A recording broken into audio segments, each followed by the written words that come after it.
బ్రహ్మోత్సవం బహురూపధారునికి బ్రహ్మోత్సవం బ్రహ్మాండ నాయకుని బ్రహ్మోత్సవం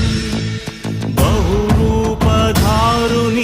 బ్రహ్మోత్సవం శ్రీభూసతులతో శరణాగతులతో శ్రీభూసతులతో శరణాగతులతో 7 కొండల పైన చక్కగా బ్రహ్మరూపునికి